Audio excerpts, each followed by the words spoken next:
ಹಿಂದೆ ಒಂದು ಫಿಲ್ಮ್ ಇದೆ, ಗಜನಿ ಅಂತನೋ ಒಂದು ಫಿಲ್ಮ್ ಬಂದಿದೆ.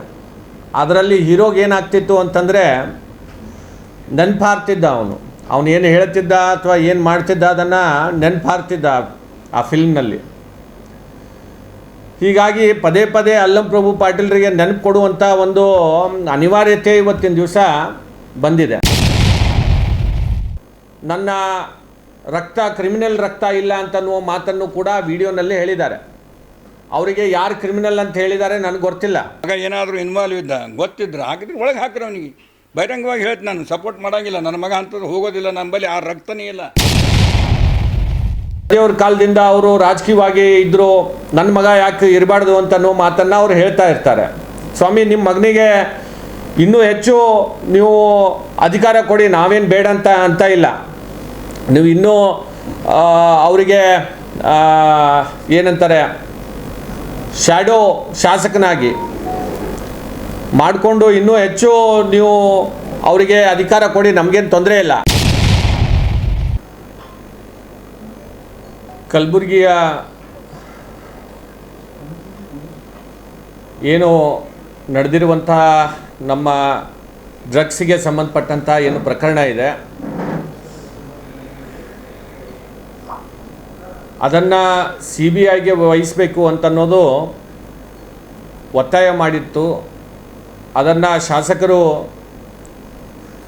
ಮಾನ್ಯ ಅಲ್ಲಂ ಪ್ರಭು ಪಾಟೀಲ್ ಅವರು, ನಾನು ಮಹಾರಾಷ್ಟ್ರ ಸರ್ಕಾರಕ್ಕೆ ಮತ್ತು ಕರ್ನಾಟಕ ಸರ್ಕಾರಕ್ಕೆ ಪತ್ರವನ್ನು ಬರೆಯೋದ್ರ ಮುಖಾಂತರ ನಾನು ಕೂಡ ಒತ್ತಾಯ ಮಾಡ್ತೀನಿ ಅಂತ ಅವರು ಸಾರ್ವಜನಿಕವಾಗಿ ಮಾಧ್ಯಮದ ಎದುರುಗಡೆ ಅವರು ಹೇಳಿಕೆಯನ್ನು ಕೊಟ್ಟಿದ್ದರು. ಸುಮಾರು 1 ವಾರ ಆಗಿದೆ ಅವ್ರು ಹೇಳಿ. 1 ವಾರ ಆದರೂ ಕೂಡ ಇಲ್ಲಿವರೆಗೂ ಆ ಪತ್ರ ಯಾರಿಗೂ ಕೂಡ ಆ ಪತ್ರ ಸಿಕ್ಕಿಲ್ಲ. ಹಿಂದೆ ಒಂದು ಫಿಲ್ಮ್ ಇದೆ, ಗಜನಿ ಅಂತನೋ ಒಂದು ಫಿಲ್ಮ್ ಬಂದಿದೆ. ಅದರಲ್ಲಿ ಹೀರೋಗೆ ಏನಾಗ್ತಿತ್ತು ಅಂತಂದರೆ, ನೆನಪಾರ್ತಿದ್ದ ಅವನು ಏನು ಹೇಳ್ತಿದ್ದ ಅಥವಾ ಏನು ಮಾಡ್ತಿದ್ದ ಅದನ್ನು ನೆನಪಾರ್ತಿದ್ದ ಆ ಫಿಲ್ಮ್ನಲ್ಲಿ. ಹೀಗಾಗಿ ಪದೇ ಪದೇ ಅಲ್ಲಂ ಪ್ರಭು ಪಾಟೀಲ್ರಿಗೆ ನೆನಪು ಕೊಡುವಂಥ ಒಂದು ಅನಿವಾರ್ಯತೆ ಇವತ್ತಿನ ದಿವಸ ಬಂದಿದೆ. ಕೊಟ್ಟು ಮಾತನ್ನು ಉಳಿಸ್ಕೊಳ್ಳೋಕ್ಕೆ ಇವತ್ತಿನ ದಿವಸ ಅಲ್ಲಂ ಪ್ರಭು ಪಾಟೀಲ್ರಿಗೆ ಏನು ಅನಿವಾರ್ಯತೆ ಇದೆ ಅಂತ ಅನ್ನೋದನ್ನು ನಮಗೆ ಅರ್ಥ ಆಗ್ತಾ ಇಲ್ಲ. ಒಂದು ಕಡೆ ಅಭಿವೃದ್ಧಿ ಬಗ್ಗೆ ಮಾತನಾಡಿದ್ರೆ 2.5 ವರ್ಷ ಆಗ್ತಾ ಇದೆ ಸರ್ಕಾರ ಬಂದು, ಏನು ನಿಮ್ಮ ಕೊಡುಗೆ ಇದೆ ಅಂತೇಳಿ ಕೇಳಿದರೆ ಅದರ ಬಗ್ಗೆ ಮಾತಾಡಲಿಕ್ಕೆ ಅವ್ರಿಗೆ ಯಾವುದೇ ಅಭಿವೃದ್ಧಿ ಮಾಡದ ಕಾರಣಕ್ಕೆ ಇವತ್ತಿನ ದಿವಸ ಅಭಿವೃದ್ಧಿ ಯಾವುದೇ ನಮ್ಮ ಭಾಗದಲ್ಲಿ ಇವತ್ತು ನೋಡಲಿಕ್ಕೆ ಆಗ್ತಾ ಇಲ್ಲ.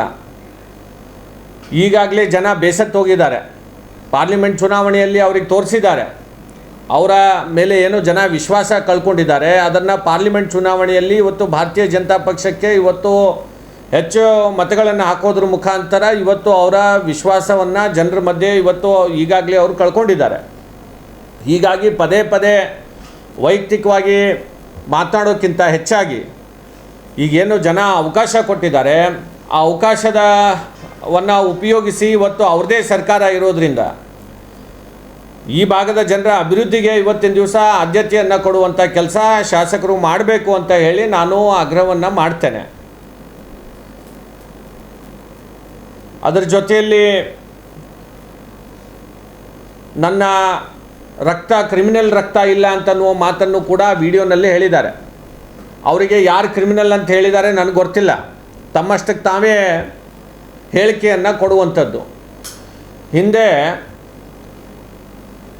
ಅವರು ಸರ್ಕಾರದಲ್ಲಿ ನಾನು ಹೇರ್ ಟ್ರಾನ್ಸ್ಪ್ಲಾಂಟನ್ನು ಮಾಡ್ಕೊಂಡಿದ್ದೀನಿ ಅಂತಂದರೆ, ಕೂದಲನ್ನು ಟ್ರೀಟ್ಮೆಂಟನ್ನು ತೊಗೊಂಡಿದ್ದೀನಿ ಅಂಥೇಳಿ ಸರ್ಕಾರದಲ್ಲಿ ಬಿಲ್ ಕ್ಲೇಮ್ ಮಾಡಿ, ಅದು ಮಾಧ್ಯಮದಲ್ಲಿ ಬಂದ ಮೇಲೆ ಇಲ್ಲ ಅವರು ನಾನು ಯಾವುದೇ ಆ ರೀತಿ ಹೇರ್ ಟ್ರಾನ್ಸ್ಪ್ಲಾಂಟನ್ನು ಮಾಡ್ಕೊಂಡಿಲ್ಲ ಅಂತ ಹೇಳಿ ದುಡ್ಡು ಮತ್ತೆ ಸರ್ಕಾರಕ್ಕೆ ವಾಪಸ್ ಕೊಟ್ಟಿದ್ದು ನಿದರ್ಶನ ಇದೆ. ಹೀಗಾಗಿ ಅವರಿಂದ ಸರ್ಕಾರದ ದುಡ್ಡು ಇದೇನು ಅವರ ವೈಯಕ್ತಿಕ ದುಡ್ಡಲ್ಲ, ಅದನ್ನು ಮಾನ್ಯ ಶಾಸಕರು ಅರ್ಥ ಮಾಡಿಕೊಂಡು ಇವತ್ತು ಅಭಿವೃದ್ಧಿ ಕಡೆ ಹೆಚ್ಚು ಗಮನವನ್ನು ಹರಿಸಿ ಕೆಲಸ ಮಾಡಬೇಕಾಗಿದೆ. ಈ ರೀತಿ ಜನರನ್ನು ದಾರಿ ತಪ್ಪಿಸುವಂಥದ್ದು, ಏನೋ ಬೇಕಾಬಿಟ್ಟು ಮನಸ್ಸಿಗೆ ಬಂದಂಗೆ ಹೇಳಿಕೆ ಕೊಡುವಂಥದ್ದು ನಿಲ್ಲಿಸಬೇಕು. ಇದು ಅವರ ವಯಸ್ಸಿಗೆ ಶೋಭೆ ತರುವಂಥದ್ದಲ್ಲ ಅಂತ ಹೇಳಿನೂ ಕೂಡ ನಾನು ಈ ಸಂದರ್ಭದಲ್ಲಿ ಹೇಳ್ತಾ, ಮತ್ತೊಮ್ಮೆ ಆದಷ್ಟು ಬೇಗ ಅವರು ಪತ್ರ ಕೊಟ್ಟರೆ ಭಾಳ ಒಳ್ಳೆಯದಾಗತ್ತೆ ಅಂತ ಹೇಳಿ ನಾನು ವಿನಂತಿಯನ್ನು ಮಾಡ್ತೇನೆ. ಅವಕಾಶ ಕೊಟ್ಟಿದ್ದೆವು ಅವರಿಗೆ. ಅಧಿಕಾರ ಇರುತ್ತೆ ಬಿಡುತ್ತೆ ಅದು ಬೇರೆ ವಿಷಯ. ನಮ್ಮ ಕುಟುಂಬಕ್ಕೆ ಈ ಭಾಗದ ಜನರು ತಂದೆಯವರನ್ನು, ತಾಯಿಯವರನ್ನು, ನನ್ನನ್ನು ಸತತವಾಗಿ ಶಾಸಕರು ಮಾಡಿರುವಂಥದ್ದು ಜನರ ಆಶೀರ್ವಾದದಿಂದ. ಹೀಗಾಗಿ ನಾವು ಅಧಿಕಾರದಲ್ಲಿ ಇರದೇ ಇರಲಿ, ನಾವು ಜನರ ಬಗ್ಗೆ, ಜನರ ಧ್ವನಿಯಾಗಿ ನಾವು ಸರ್ಕಾರಕ್ಕೆ ಇವತ್ತು ಅಥವಾ ಇರುವಂಥ ಶಾಸಕರಿಗೆ ಅವರ ಏನು ಆಡಳಿತದ ವೈಖರ್ಯವನ್ನು, ಯಾವ ರೀತಿ ಅವರು ಜನರಿಗೆ ದುರಾಡಳಿತದಿಂದ ಇವತ್ತು ಜನರು ಬೇಸತ್ತಿದ್ದಾರೆ, ಅದರ ಬಗ್ಗೆ ನಾವು ಧ್ವನಿಯನ್ನು ಎತ್ತೇಬೇಕಾಗತ್ತೆ.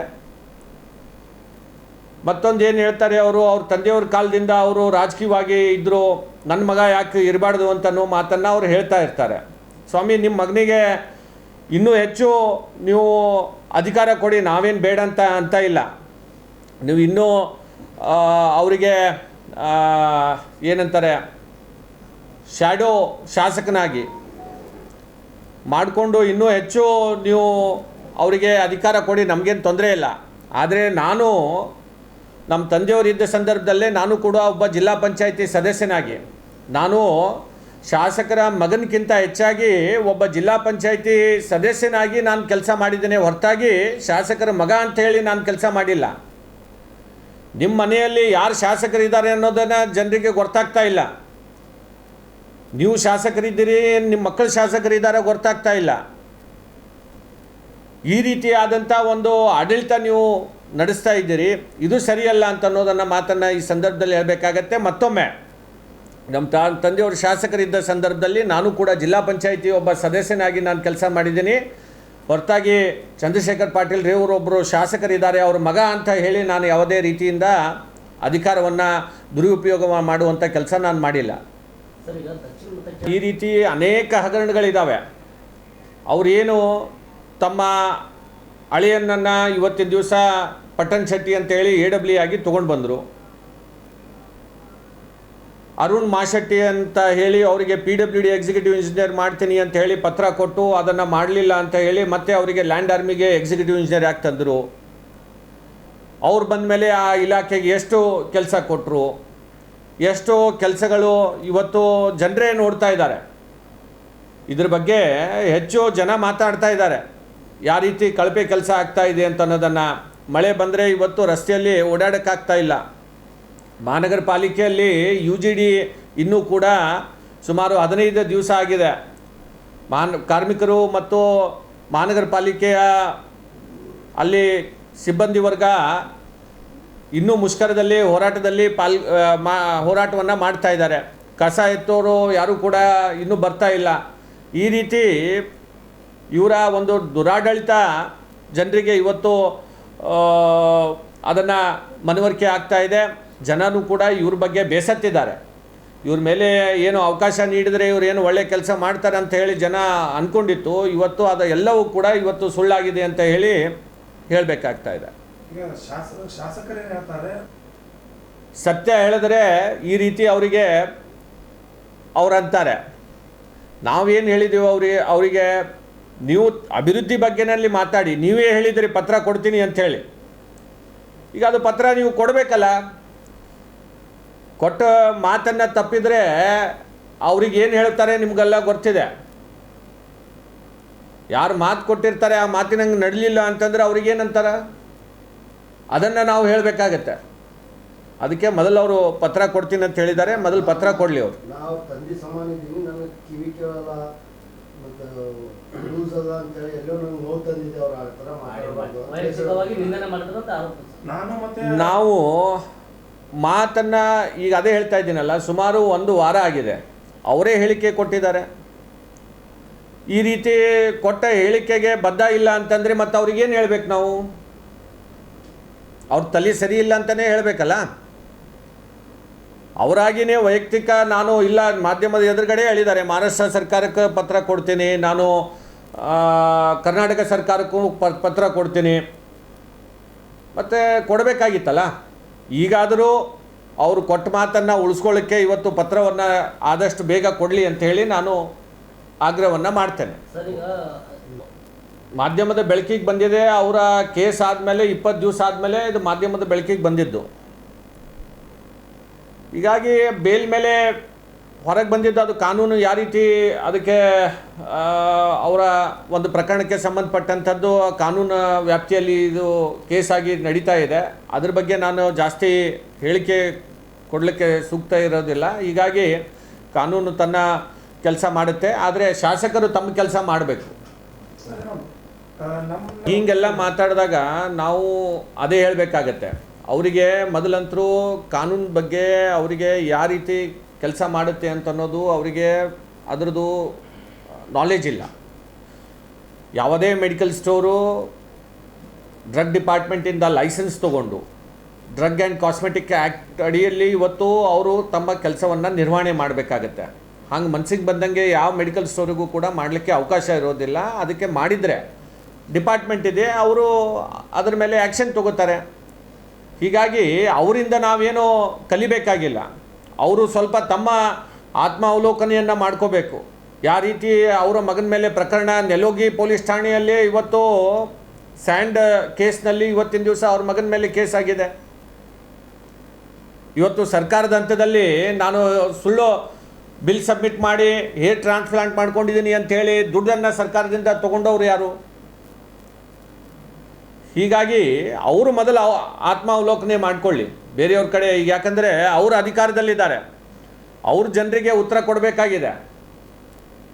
ಅದನ್ನು ಬಿಟ್ಟು ಬೇಕಾಬಿಟ್ಟಿಯಾಗಿ ಏನೇನೋ ಮಾತಾಡೋದು ಅದು ಸರಿಯಲ್ಲ.